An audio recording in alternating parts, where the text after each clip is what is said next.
Hier, nous avons parlé d'une femme atteinte de la perte de sang pendant 12 ans. Et elle fut instantanément guérie par Christ. Et aujourd'hui, nous allons aller à la rencontre d'une autre femme dont les noms non plus n'est pas connu, mais qui a beaucoup souffert. Elle a rencontré l'amour de Christ, manifesté un jour de sabbat. Mon sous-thème de ce soir est « Il m'a touché ». Il m'a touché. Hier, on a parlé de qui m'a touché. Aujourd'hui, on va parler de qui m'a touché. Il m'a touché. Alléluia.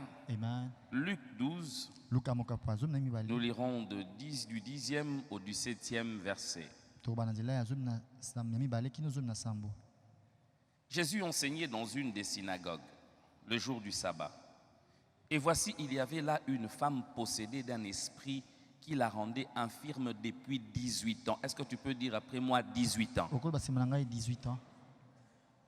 Possédée d'un esprit impur qui la rendait infirme depuis 18 ans. Un esprit. Voilà pourquoi j'ai commencé par dire le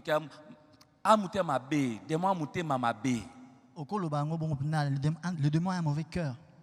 Pendant 18 ans,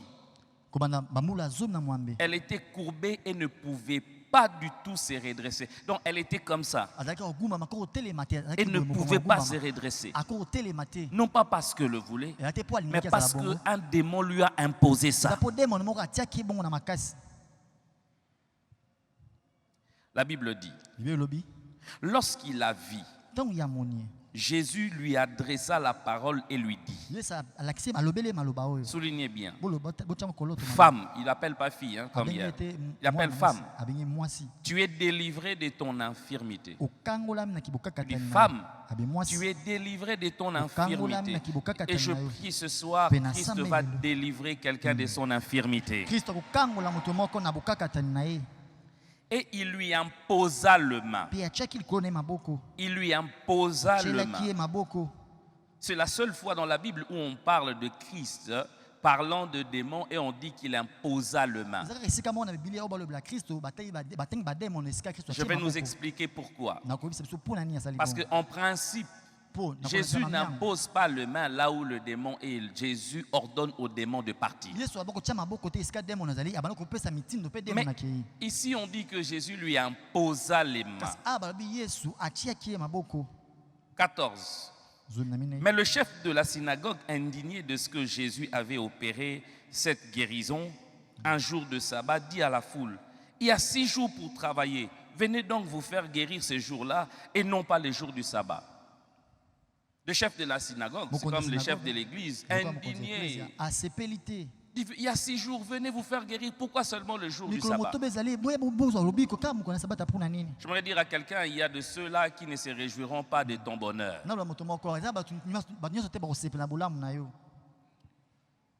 J'aime la réponse de Jésus. Jésus vraiment avait des réponses. Il est hypocrite. Lui répondit le Seigneur. Lui, il a répondu au chef de la synagogue. Il a regardé, il dit hypocrite. Est-ce que chacun de vous, le jour du sabbat, ne détache pas de la crèche son bœuf ou son âne pour le mener boire? Et cette femme, qui est une fille d'Abraham, et que Satan tenait liée depuis 18 ans, et que Satan tenait lié depuis 18 ans. Ne fallait-il pas la délivrer de cette chaîne le jour du sabbat? Tandis qu'il parlait ainsi, tous ses adversaires étaient confus. Et la foule se réjouissait de toutes les choses glorieuses qu'il faisait. Même s'il y a certains qui ne se réjouissent pas de ton bonheur, il y a toujours de ceux-là qui vont se réjouir de ton bonheur. Alléluia. Amen. Pendant 18 ans, cette femme avait le dos courbé.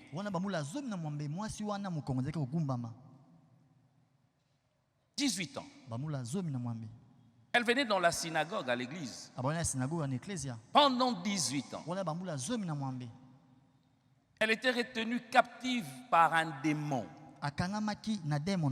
Un être surnaturel de la famille de Satan. Les démons ne sont pas des êtres bienfaisants ni bienséants. Ils n'ont pas un bon cœur. Ils ne sont pas philanthropiques. Ils ont pour objectif la souffrance et le malheur des hommes. Lorsque nous regardons dans la Bible, nous retrouvons certaines activités de démons. Par exemple, dans Matthieu 7, 21, on parle de cet enfant lunatique, dérangé par un esprit méchant. Où Jésus-Christ dira, ce type d'esprit ne part que par des jeûnes et prières. Je glorifie Jésus parce que nous sommes en jeûne et prière et ces types d'esprits vont partir ce soir. Par exemple, le fou de Gadara. Toute une légion de démons dans un être, dans un corps. Marie de Magdala, de laquelle est sorti 7 démons. Le but de démons dans nos vies, dans le vie de gens, c'est de les détruire. Les détruire. Les détruire. Satan n'a qu'un objectif, détruire ta vie. Voler ton bonheur. Voler ton bien-être. Ta paix, ta santé. Il n'a rien à faire de ça. Lorsque tu es heureux, lorsque tu es béni, lui tombe malade. Il a des insomnies. Lorsque l'Éternel, le Dieu, te fait du bien, lui, il est content lorsque nous souffrons, lorsque nous sommes malades. Pendant 18 ans, 18 ans, cette femme était paralysée. 18 ans.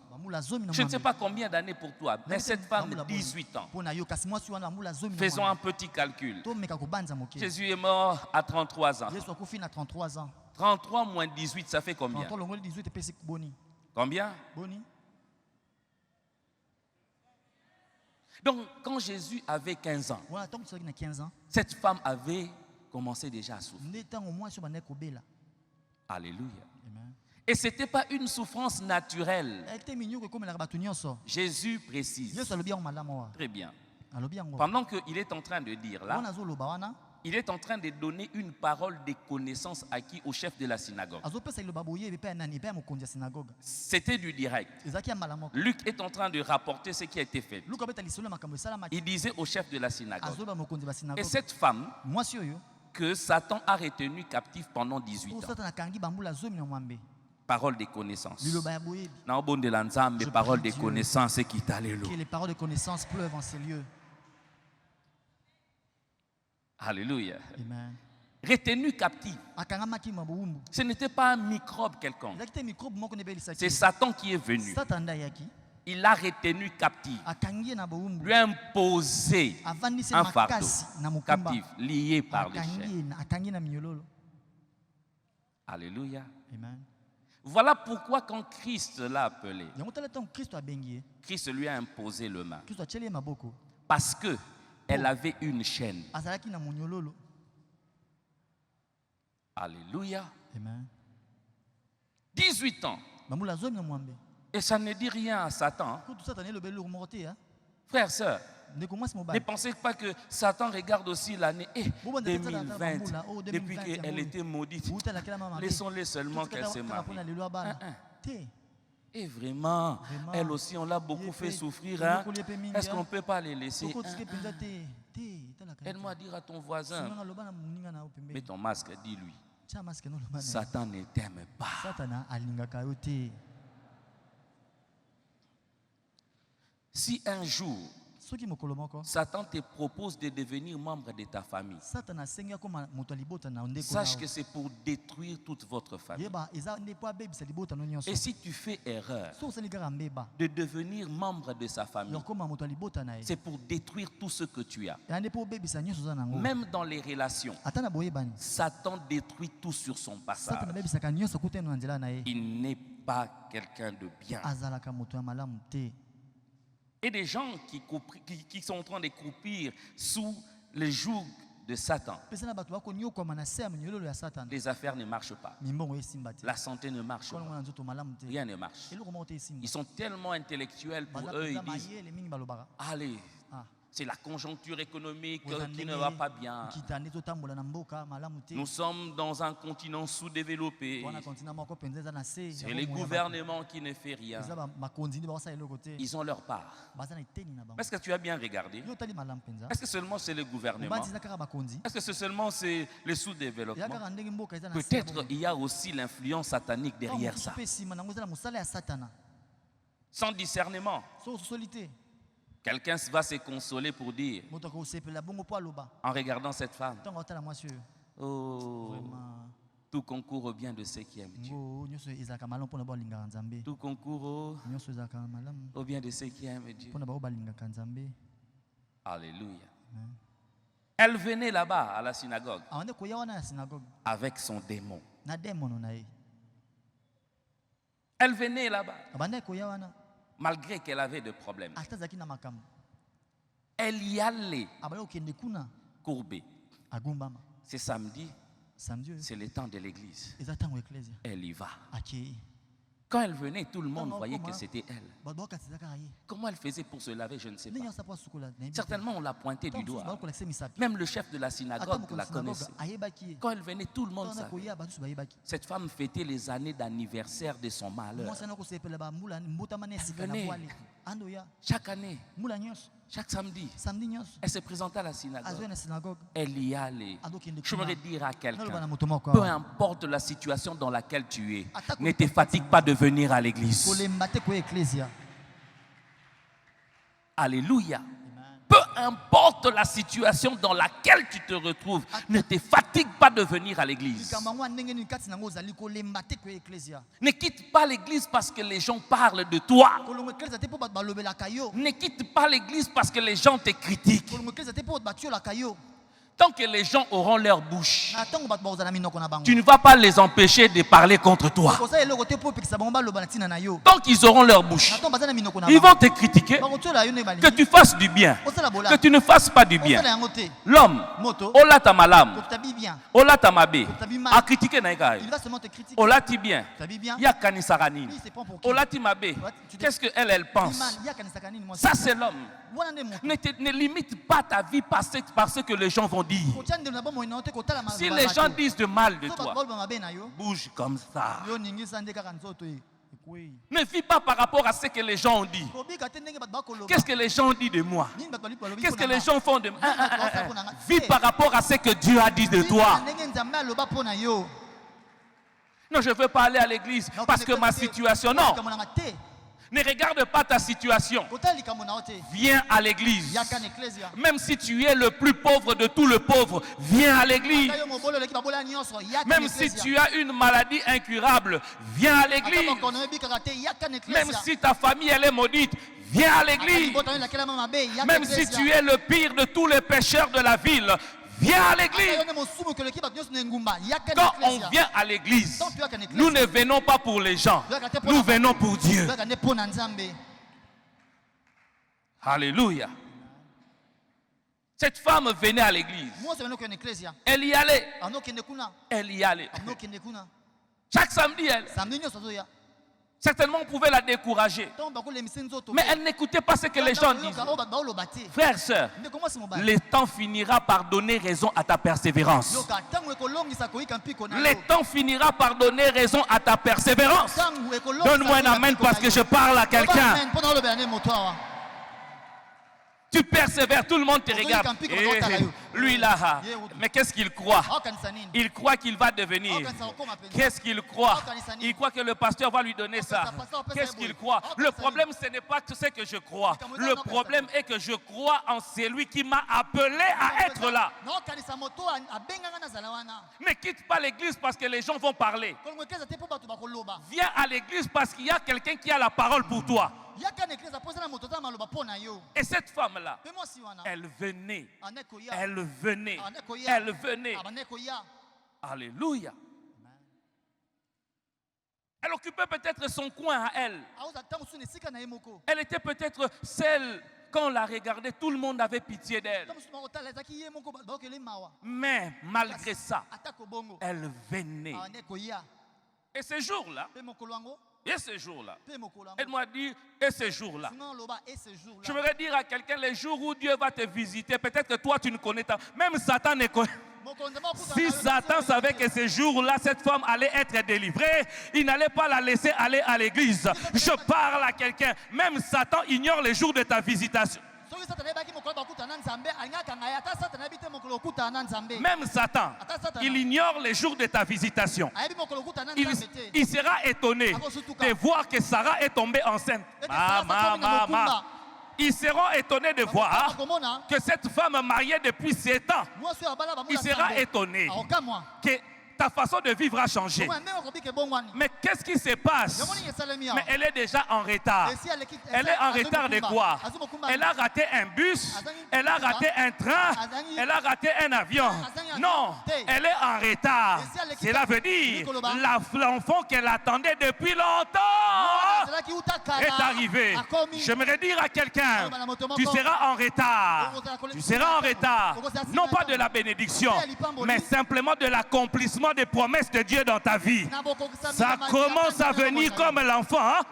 Quelqu'un sera en retard de 6 mois. Ils seront étonnés que ça fait déjà 6 mois que Dieu t'a béni. Ils seront déjà étonnés. Le problème n'est pas quand Dieu signe. Dieu signe dans le passé et se manifeste dans notre présent. J'aimerais informer à quelqu'un, au ciel là-bas, ton dossier à toi a déjà été signé. Donne-moi un amen parce que je parle de toi. Le dossier de ce mariage a déjà été signé. Le dossier de ce travail a déjà été signé. Tu n'es plus chômeur. Non, tu n'es plus chômeur. Hein? Non. Tu n'es plus chômeur. Tu es en train d'entrer en fond. Est-ce que je parle à quelqu'un? Alléluia. Quand le président signe l'ordonnance, il est dans son bureau. Peut-être que toi, tu ne sais pas. Mais tu deviens ministre. Quand le président met sa signature, quand il a déjà signé là-bas, tu l'es déjà devenu. Voilà pourquoi j'aimerais dire à une femme mariée, ne marche pas tête courbée. Tu es déjà devenu parce qu'il a déjà signé ta maternité. J'aimerais parler à quelqu'un qui est chômeur. Ne vis pas comme tous les chômeurs de la ville. Là, ta chemise non bien, même si c'est une fille unique. Tambola la fierté parce qu'il a déjà signé ton engagement. Donne-moi un amen, je veux te bénir. Ce que j'aime, lorsque le président signe ton entrée en fonction, même le PDG qui est en fonction ne sait pas qu'on l'a déjà remplacé. J'ai appris dans l'histoire, dans cette ville, il y avait quelqu'un qui était ministre. Il ne savait pas. Lui donnait cours. Il ne savait pas qu'on avait déjà signé l'arrêté, que quelqu'un d'autre l'avait remplacé. J'aimerais dire à quelqu'un, il sera surpris. Il sera surpris. Tu vas entrer dans les bureaux. Tu dis, est-ce que je peux occuper ma place? Mais qu'est-ce qui te dit? Oh, qu'est-ce qui dit que c'est ta place? Oh, c'est ma place. Quitte-la. Qu'est-ce qui te fait dire ça? Regarde, l'ordonnance qui avait signé que toi tu sois ministre a été déjà abrogée. Faites à Kinshasa le 3 novembre 2020. Cette femme était dans le temple, comme toi aujourd'hui. Tu es assis dans ton coin. Elle suivait les messages.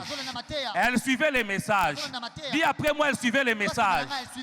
Jésus prêchait. Jésus prêchait. Ce n'est pas que Jésus ne savait pas qu'elle allait venir.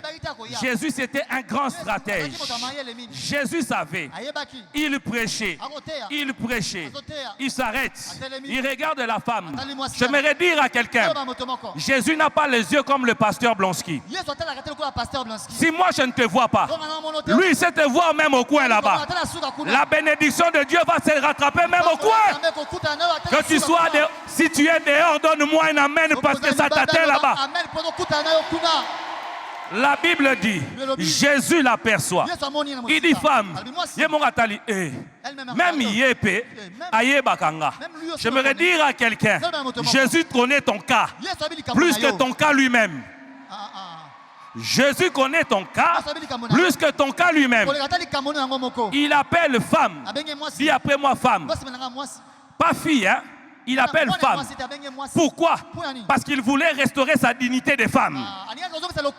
Il voulait restaurer sa dignité de femme. Là où tout le monde l'a diminué, Jésus lui donne du respect. Est-ce que maman Mogasa n'a pas son respect? Que le Seigneur est en train d'honorer. Il appelle femme. Femme. Tali. Femme. Jésus. Dis après moi Jésus. Jésus. Il a arrêté la prédication pour sauver une femme.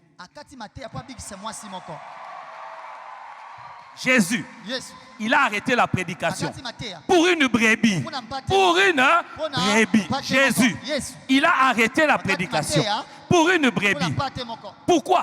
Parce que cette femme-là était à la synagogue. Bien aimé, si tu fais de Jésus ta priorité, il fera de ton cas ta priorité. Si tu fais de Jésus ta priorité, il fera de ton cas sa priorité. Donne-moi une amen, je vais te bénir. Le problème est que c'était un jour de sabbat. Dis après moi sabbat. Dans la loi, le sabbat, on ne devait pas travailler. La loi, c'est Dieu lui-même qui avait établi ça. Mais Jésus vient. Le jour du sabbat, il guérit cette femme. Les gens disent, mais c'est le jour du sabbat. Tu ne devais pas faire ça. J'aimerais dire à quelqu'un, Dieu, son amour à lui n'est pas en délestage de sabbat. Même le sabbat, il t'aime. Pendant que les gens ne travaillent pas, lui, il travaille. Il voulait dire simplement, mais celui qui a fait la loi est au-dessus de la loi. Si Dieu, qui a fait la loi, a travaillé le jour de sa loi, il ne regardera pas les lois de ta famille. J'aimerais dire à quelqu'un, peu importe la personne qui a établi la loi dans ta famille, Jésus-Christ va travailler pour toi. Oh, loi établie par Kingani. Dis-lui, même si c'est le sabbat, il travaillera pour moi. Il le fera pour moi. Pendant qu'ils ne travaillent pas, qui se travaille? J'ai dit ceci. Pendant la prédication, Christ a arrêté la prédication pour s'occuper d'une femme. Il dit, n'est-elle pas une fille d'Abraham? En principe, une fille d'Abraham ne pouvait pas être liée comme ça. Pourquoi? Pourquoi? À cause de l'alliance que Dieu... Aïe, aïe, aïe, aïe, aïe, aïe. Il dit, à cause de l'alliance que Dieu a avec Abraham, sa fille ne peut pas être liée comme ça. Donne-moi un amen, je vais te bénir. À cause de l'alliance que tu as avec Christ, tu ne peux pas vivre la vie que tu es en train de vivre. À cause de cette alliance, Jésus regarde et dit, hey, j'arrête la prédication. J'ai guéri cette femme. Je délivre cette femme. Jésus est le maître absolu.